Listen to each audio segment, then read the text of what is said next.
There's this idea in the Old Testament that the fear of God is the beginning of wisdom. And it's a pretty harsh idea. But there's something really useful about it, because one of the things you see with people all the time is that maybe they're trying to stumble forward towards their ideal, as poorly defined as it might be, but then they're afraid, right? They're afraid about what they might encounter, and that stops them, because fear does stop people. It freezes you like a prey animal, and so people move ahead, but then they get afraid, and then they stop moving ahead. And that's not so good, because negative emotion is a really powerful motivator. So we're more motivated by negative emotion than positive emotion. Quantitatively speaking, you can measure that. And that's, I think, because we can only be so happy, but we can really be suffering and dead, So we have to pay more attention to the negative. And that's bad, because the negative can stop you. And then in my clinical practice, I often talk to people who are trying to make a difficult life decision, and they are weighing out the costs and the benefits of making the life decision, And one of the things I always talk to them about is, wait a second, that's an incomplete analysis. You have to weigh out the benefits and the costs of doing this. And you have to weigh out the costs and benefits of not doing it. And that's not the same as the zero that you assume that you're starting with, right? Because to not make a decision, it also has a cost. And sometimes the cost of not making a decision is far worse than the cost of making a decision, even if the decision is risky. And so one of the things you can derive from that, and this is very useful, I think, is that this is also, I think, why it's so useful to contemplate your mortality, so to speak, is you're screwed no matter what you do. And that actually frees you, is that you have path A that has catastrophes, and you have path B that has catastrophes, and you don't get to have the no catastrophe path, but you get to pick which one. And that's really something, because if you know that there's terrible risk associated with everything that you do and don't do, then you can afford to take some risks, because you're not, and this is all within the ark metaphor.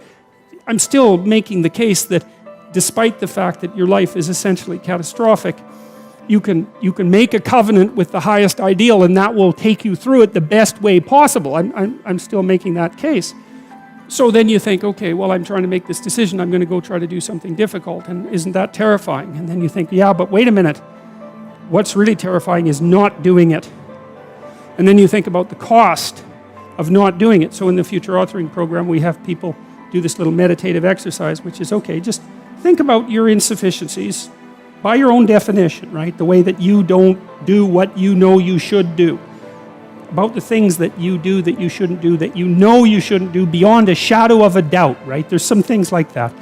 And that's bad habits and poor aim and all of the resentment and hatred and aggression and unresolved conflicts and all those things that are dementing you and warping you, and then think, okay, those things get the upper hand, man. They get the upper hand, and they take you the worst possible place you could go in the next 3 to 5 years. What exactly does that look like? And so you sketch all that out, and you think, hey, I don't want to go there. And so the next time that a temptation comes up, you think, well, it'd be a lot better for me if I didn't succumb to this temptation. It's like, that's kind of weak, eh? You'd look a little better if you didn't eat like a cheesecake a day or something like that. That's something, but it's not the same as, I'm going to have diabetes and I'm going to lose my damn leg in 5 years if I don't get my eating under control. That's motivating. And so then the temptation comes along and you think, oh, how about no?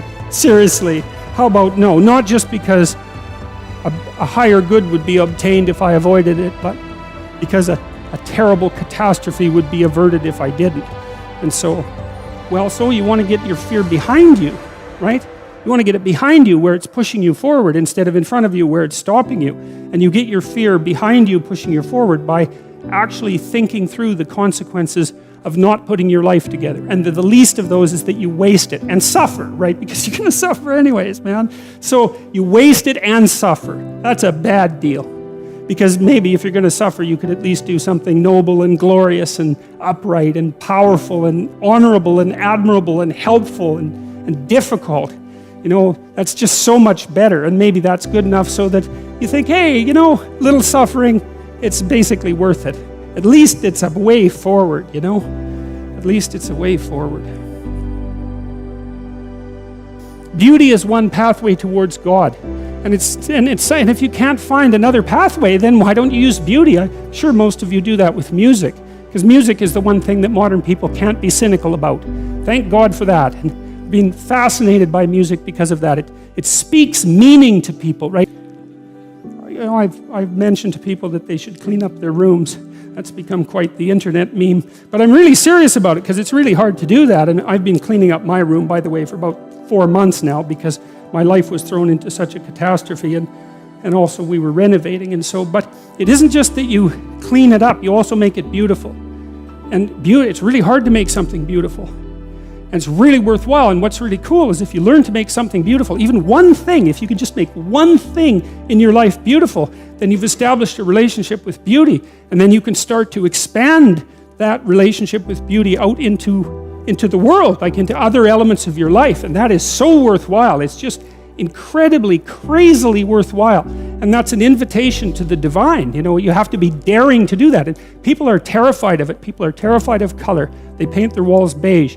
They're terrified of art. They buy some mass-produced thing because they don't want anybody laughing at them for their lack of taste. Because what do you know, right? You have to develop it. And so you're going to stumble along and make mistakes to begin with. It's kind of hard on your self-esteem, but you're stumbling towards the kingdom of God. That's what you're stumbling towards when you try to make an aesthetic decision and to put something in your life that's beautiful. And it's unbelievably worthwhile to do that.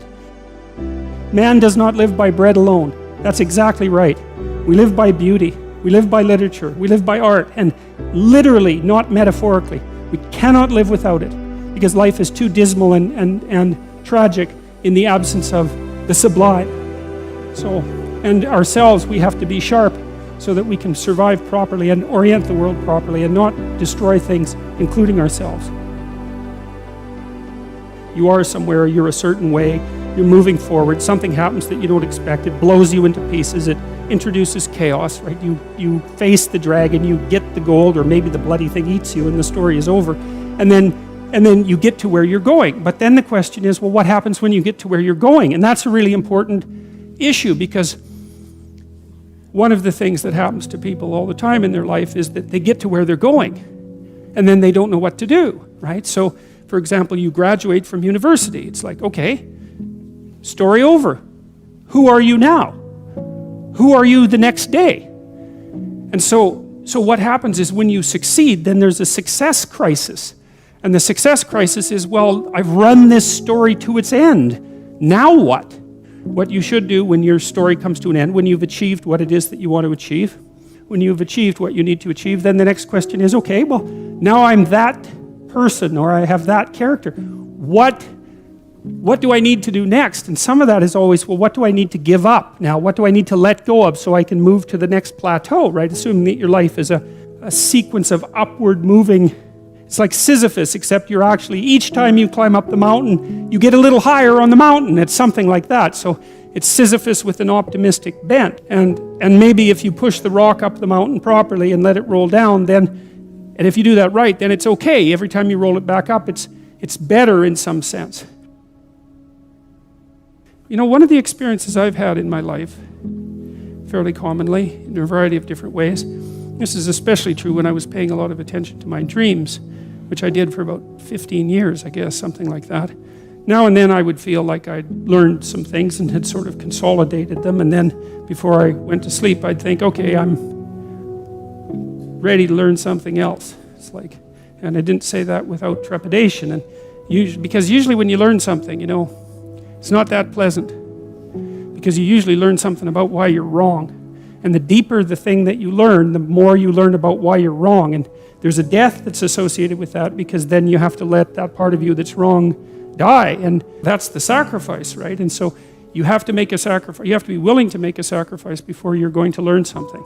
Perhaps what you'll learn is in proportion to your willingness to make a sacrifice. And I really do believe that. I do believe that as well, because I also think that if you commit to something, that means that you don't do a bunch of other things, right?